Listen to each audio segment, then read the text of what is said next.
Hey everybody, good morning. Welcome to the Morning Devo with Beau. Beaulet's my name, and it is January 1st, 2026. Wow, we actually made it all the way through the year doing a Through the Bible devotion. And man, you gotta just stick with it. If you just stick with it and go through the Bible, man, you will learn a lot. I've always said, hey, you can get on YouTube, you can get on TikTok, you can get on whatever, and you can go through different segments of the Bible. There's different clips, there's different things. Hey, there's the blood moon, there's this prophecy over here, there's this. You can kind of flip all over the place, on your reels. But there's nothing like just simply going through the Bible. And that's where you really learn, and that's where you really get your understanding of God and why the world's the way it is, why we are the way we are. You kind of get a real big insight into human nature when you just start in Genesis and roll through the Bible. I love to do that. I wasn't raised in the church and wasn't raised around the Bible. Was raised much more around kind of spiritualism, if you will, if anything. Just kind of the California SoCal spiritual life, which is really what that means is whatever you want it to mean. When we get honest, right? I'm spiritual. But actually, I started reading the Bible at around 17, my last kind of latter part of my senior year of high school. It's when I actually picked it up and started reading from the book of Genesis on. It really changed my life. I love it. I love the God of the Bible. Things make sense. When I read the Bible, it makes sense. My purpose in life, what is the purpose of life? Where meaning what is the meaning of life? Why there's so much frustration about our world and why we cannot have peace with one another as human beings. And you might think, well, man, I live at peace. Well, check out your relationships with your family. See how much peace is really there. See, when we get really honest, we realize we do have problems, not just little problems, but pretty massive problems. And a lot of our life is trying to hide those problems through various activities and things like that. Anyway, enough of that. Let's get through the Bible. 1 Timothy chapter 5, Happy New Year, 2026. Let's start it, first day, on the right track, in the Word. That's the most important thing.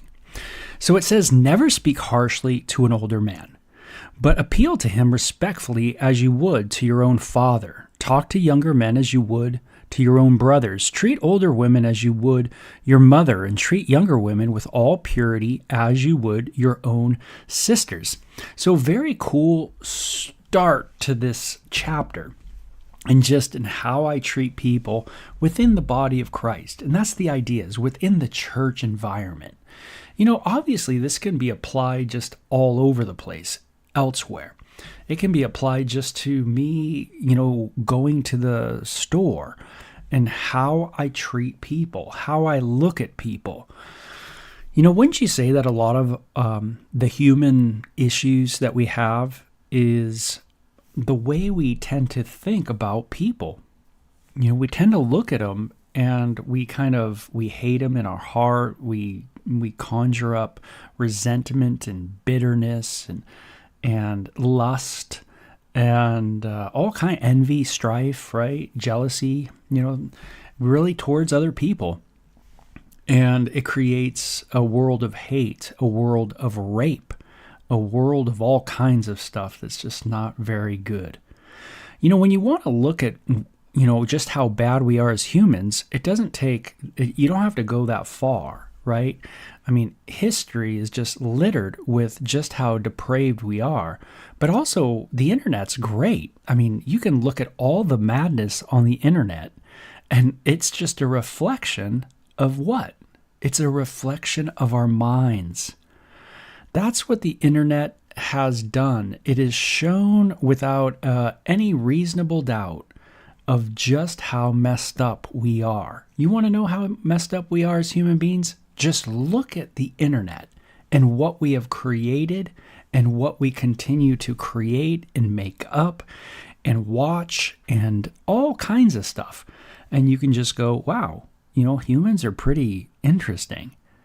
We very much love to watch disaster, hurt, pain, I mean, we are fascinated with it. Notice it says, speak nice to an older man, right? Treat him as you would a dad, man. Now, you might not have a good dad, but you get the idea of what this is conveying. Is don't be mean to them. Respect. Have a respect for your elders. You might have heard that before. I never really liked to hear that, growing up. Do I have respect? What is my respect like for other people? Do I respect people that have been in my life, that have influenced my life? How have I respected them? Do I think of them harshly? Do I treat them bad? Do I write them bad letters? Do I, what do I do? Do I talk bad about them? Do I talk about them behind their backs? So, you could see where if we just followed these few verses at the beginning of chapter 5, man, things would probably go good, right? Treat older women as mothers, younger men as brothers, younger women as sisters, in all purity.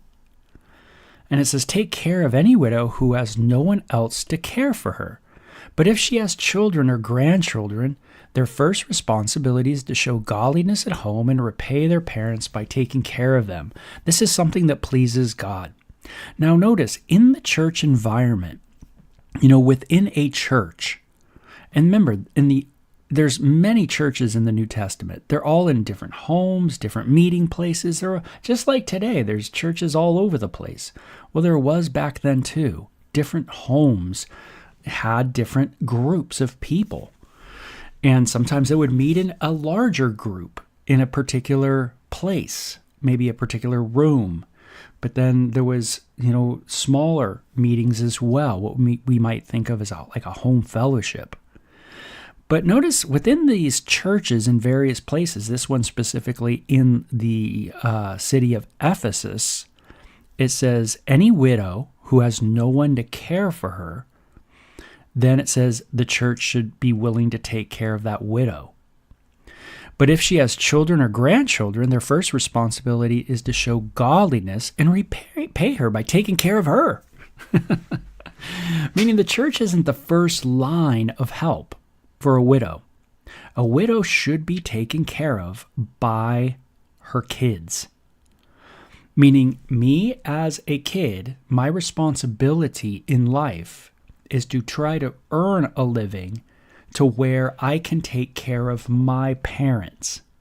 See, if you're just thinking like, hey, I just want to live for myself, and I did this growing up, man. I just thought I wanted to pump gas and ski at Squaw Valley, which is Palisades today in Tahoe. That's what it's called now, Palisades. But, that was my dream, pump gas, ski. That was very self-absorbed, obviously. I wasn't thinking much about parents, but I've had already 2 parents pass away. And I have 2 more fathers alive, 2 more dads. And I know it's a little bit complicated, but that's how it is in my life. And, I have to think about that, not just kind of the emotions of it all, but I have to think about it financially as well. Can I care for my parents? Isn't that kind of cool? See, it helps me not become self-absorbed. That really, it's all about me getting a bigger house and me living where I want to live. And boy, I want to live. If Beau wants to live where Beau wants to live, I wouldn't live in my neighborhood. This is not my ideal. But if your mind is, I got to live in my ideal, I want the kitchen to be like this. I want this to be like this. Then yeah, you're going to use your money on those things. And you won't be ready to help out your family. You'll have to borrow all the time to help out your family, because you're just not there. And is that sinful? Yeah, that is. And I know that's like, oh, no, and the cognitive dissonance starts happening in our minds. No, it's sin. I don't think it's sin. I don't want it to be sin, But thing is, it's something that pleases God, it says, to do this, is your self-sacrifice worthy? Is it right? Is that a good concept? to maybe not live in the place you live in because it's so expensive, for the sake of being able to care for your mom, And so tough words, I know, right? But it really cuts to what we're really into. And if you want to find out what you're really into, it's not hard. Sometimes you could just look at, where you live, what you drive, all kinds of things. And you can find out real quick what you're really into. Where your heart is, there your what? Treasure will be. It says, now a true widow, a woman who is truly alone in this world, has placed her hope in God. She prays night and day and asks God for help. She's God-focused. But the widow who lives only for pleasure is spiritually dead even while she lives. Give these instructions to the church so that no one will be open to criticism. Meaning you have to make a distinction. There are widows that are in the fellowship that really are just looking to find another person, right? And they're getting involved in relationship. And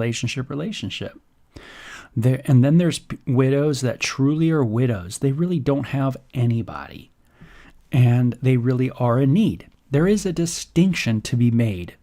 And this is an instruction given to a pastor, by the way. His name's Timothy. And so Timothy's receiving this going, okay, there's true widows, and then there's ones that are widows, like physically widows, but in their mind, they're not alone. They are in pursuit. They are going after another. It's interesting how a lot of times we just tend to pursue, and human beings can tend to go that way, where we, get out of one relationship and we pursue another one. We get out of that one, we pursue another one. Sometimes it's really tough just to kind of walk alone, what we call alone on the planet, right? Where we're not kind of in that close, intimate relationship. Now, we know nothing's wrong with close, intimate relationships. But we do see that there is an issue that's going to be raised about women that are widows in this church in particular that are kind of getting a little, let's say, distracted. And they're starting to get into areas that aren't very beneficial to other people in the church. And so we'll see it as it moves on. It says, but those who won't care for their relatives, especially those of their own household, have denied the true faith. Such people are worse than unbelievers. Now, this is a tough one for a lot of people to grab, meaning most of us, when we read the Bible, let me just take me, for instance. Me as a person who's a minister in a church, right? A person who serves in a church. When you read this passage, you automatically want to assume that's not you. You want to go, oh, no, that's not me. That's not me. But I tend to be the person who wants to read this and go, man, that could be me. And maybe it is me. I'm going to need to look at my heart and go, do I really have an unbelieving heart? Am I a heart like an unbeliever in this way? That I really don't have any care for my relatives, especially those of my own household, those of my inner circle, close kinship here. It says have denied the faith, like infidel stuff, right?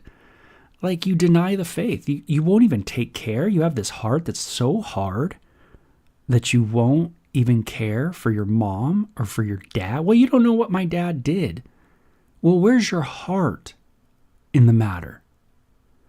It's not that you have to financially kick out, all your money to a person who has abused you your whole life. That's not what this is saying. But the issue is, where is my heart in the situation? Is my heart one where I just have constant hate for my family? I've gone through some seriously interesting parental things growing up. I am a Gen X kid, meaning my parents, I have 3 dads. And I've experienced violence and some crazy behavior, to say the least. And, but where's my heart as a Christian? If you say you love God, yet hate, right? Hate your brother, then the truth is not in you. If you say you love God who you have not seen, and yet you hate your brother who you have seen, the truth is not in you. There's some tough things you got to look at in your life. It's interesting. I can't just rely on this idea that, oh, Beau, you're saved. So, hey, you don't even have to look at your life.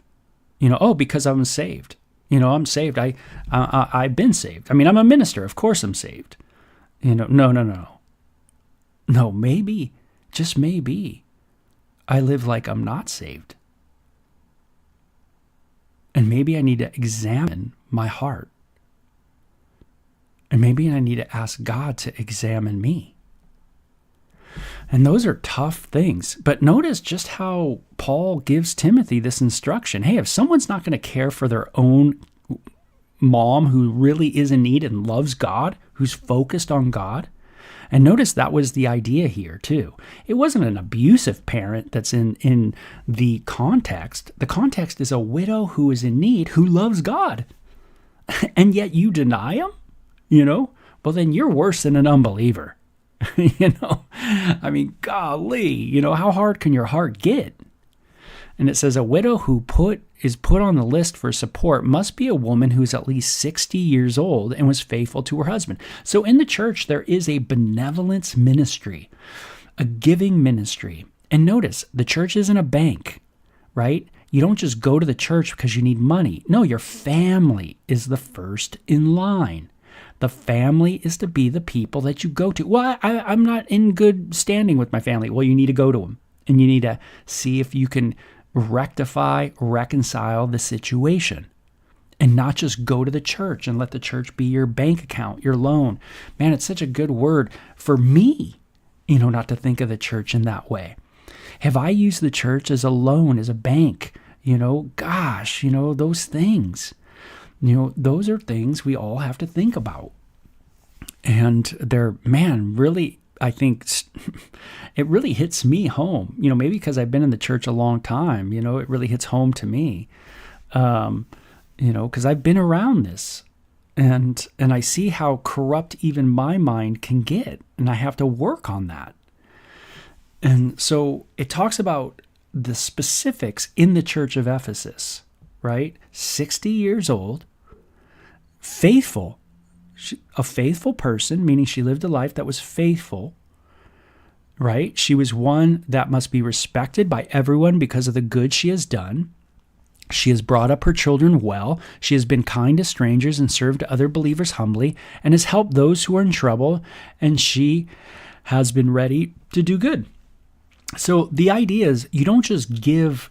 The church doesn't hand out money to anybody. They examine the life of the person they are potentially going to help financially. Interesting, right? So it's not just someone says, hey, I want some money. I need some money. I'm in a hardship. And the church go, okay.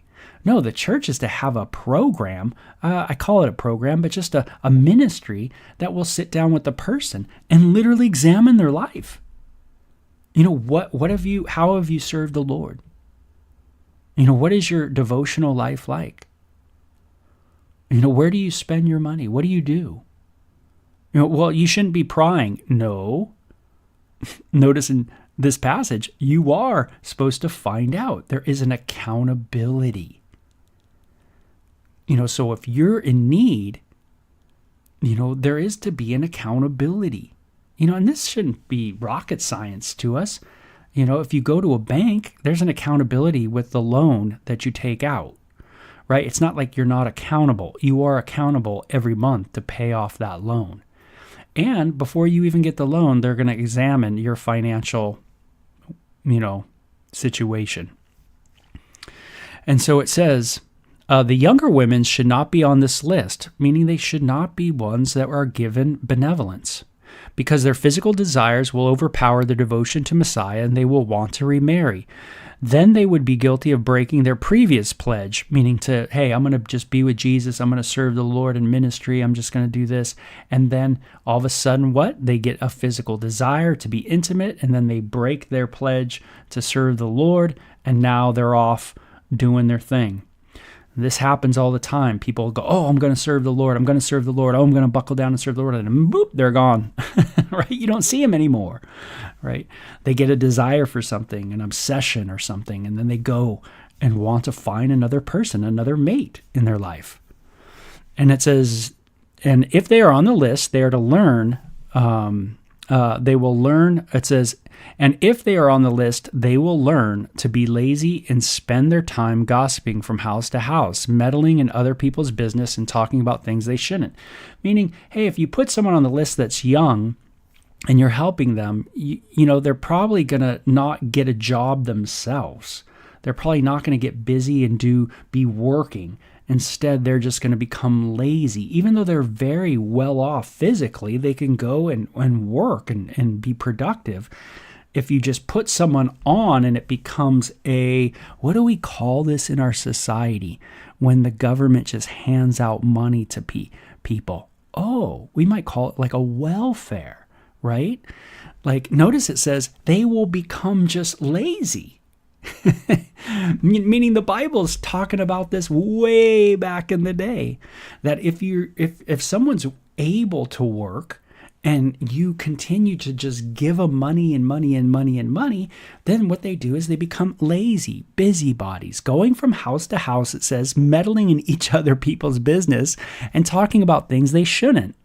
So I advise these younger women to marry again, have children, and take care of their own homes. See, nothing's wrong with the marriage thing. The idea is your focus, God, Paul doesn't want people to say, hey, I'm going to serve the Lord, and then they go this direction, or be all double-minded. He wants them to be focused. Hey, if you're young and you want to get married, great, go get married. But you're not going to be on the list of benevolence in the church. Hey, if you're young and you're able to work, then you're not going to be on the list, right, for benevolence. You can go and work, but to give you money is just going to create kind of a negative effect due to this, bad welfare system within the church environment. And it shouldn't happen like that. It says, then the enemy will not be able to say anything. He says he advises those young women to marry, to have children, and to take care of their homes. Then the enemy will not be able to say anything against them. For I'm afraid that some of them have already gone astray and now follow Satan, meaning some of them have literally gone, just away from the faith altogether. So it's really wild. The passage kind of really has this idea that there was women that were in the fellowship amongst the Christian church, and then they have gone astray and now follow Satan. Meaning they said, hey, you know what? I can't just, I don't want to just be single, or I just don't want to, stay in the church. I mean, there's not many dudes in the church. There's not many guys. I mean, there's a big, there's other fish in the sea, and I got to go find them. And so they just leave altogether the church and go and find a mate somewhere, And Paul says, man, that those people should not be on the list, So it's very cool, right? I think this is great. It makes me think too, is that, it's okay to examine, like when you're in leadership, you need to be able to examine situations and be able to discern. And it's okay to find out where people are at and to ask questions, find out about their life too, to see whether or not, the finances within the fellowship are really for that particular person or not. And someone might say, well, I can't believe you guys won't help. Jesus said to give. Well, you didn't read 1 Timothy chapter 5, did you? This one says, hey, no, we're not to give, in your situation. You haven't been a person who's followed the Lord. You haven't been a person who has, taken care of people, helped people, served people, been a servant of the Lord. You want money, but it's because you've kind of, there's been some ramifications for your actions. But really, you're wanting to go and be in other relationships and do different things. You really aren't about the body of Christ. You're just wanting to use the body of Christ to go and do what you want to do. Man, again, it really touches our heart, man. It really speaks to just how, messy everything can get, right? And it says, if a woman who is a believer has relatives who are widows, she must take care of them and not put the responsibility on the church. So I don't know how much more plain you can get that. The church can care for the widows who are truly alone. Elders who do their work well should be respected and paid well, especially those who work hard both in preaching and teaching. For the scripture says you must not muzzle an ox to keep it from eating as it treads out the grain. And in another place it says those who do work deserve their pay. Don't stifle your minister, man. Oh, I don't like that minister. Don't stifle your don't withhold funds for the minister who is sharing the word. He is that ox, man, who's treading out the grain, right? Going through the scriptures with you, trying to help you understand God. And so that one should be financially compensated. And it says, do not listen to an accusation against an elder unless it's confirmed by 2 or 3 witnesses. Ooh, it's easy to start talking about leadership, right? But be careful. It says, those who sin should be reprimanded in front of the whole church. This will serve as a strong warning to others. There's 2 ways of looking at this passage that I've heard. Some people think of it as it's the elder who needs to be reprimanded in front of the whole church, or it could be the ones who are making the accusation against the elders need to be reprimanded in front of the rest of the body. Meaning if someone's caught accusing the elders of something, the overseers, the pastors, of something, and they're just accusing, and there's nothing there, then, those people need to be corrected in a public way, in some form of public way. It doesn't mean it has to get up on the pulpit. Sometimes we think of the whole church and we think, get up on the pulpit, but it's the church at large. Making sure that it is a public understanding within the body of Christ that what they've said is wrong. It's not right. So I solemnly command you in the presence of God and the Messiah and the highest angels to obey these instructions without taking sides or showing favoritism to anyone. Ooh, Beau, do you show favoritism? Do you take sides? Oh, man. This is so important. Do I favor my kids? Do I favor my wife? Do I show favoritism? A big word, a big warning to me. And it says, follow these instructions. Never be in a hurry about appointing a church leader. Do not share in the sins of others. Keep yourself pure. Don't be quick just to put someone in leadership. Man, get to know them. Take time. Be patient. I find in this chapter a lot of failure. I find areas in my life where I just go, oh, man, I don't think I did this one very well. And it says, don't drink only water. You ought to drink a little wine for the sake of your stomach because you are sick often. So a personal little instruction to Timothy. Hey, I thought you can't drink wine. Well, you can. The Bible's filled with wine, meaning that's kind of a pun, I know. But it's, of course, we're to drink that kind of stuff in moderation. Don't be drunk, right, with wine or alcohol. Don't get all tweaked. And I know that's weird saying on New Year's Day, right? I'm sure there's a lot of people waking up going, I don't feel too good, right? But yeah, we're not to get drunk. You're to use it wisely.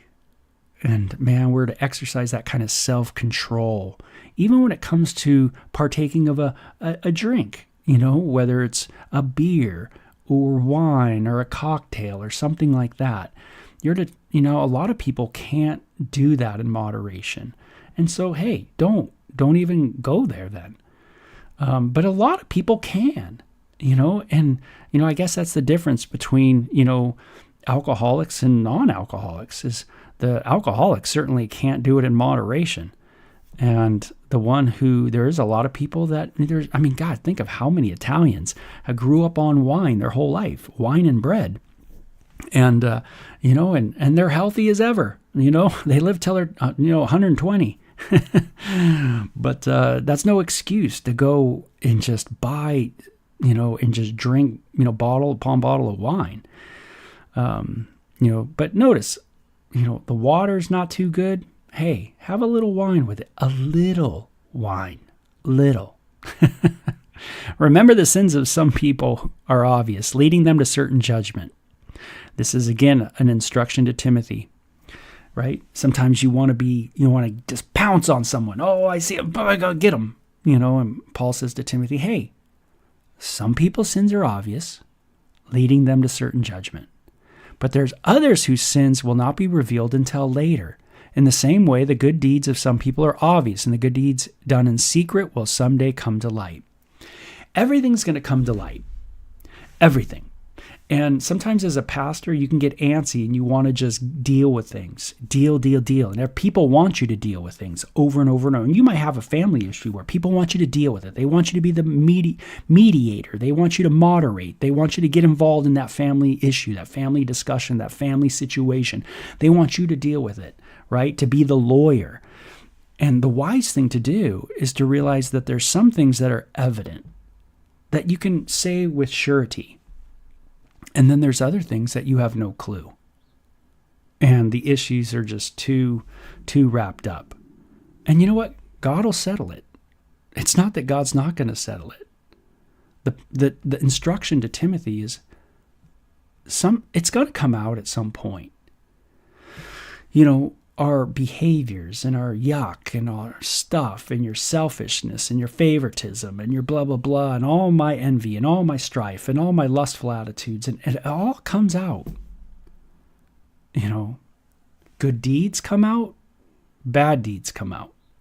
Some are evident and they're easily to deal with, and some of them are not easy to deal with, and it takes time. And we have to realize that. Not everything is going to be a quick fix in the body of Christ, in my life or in your life. Things take time.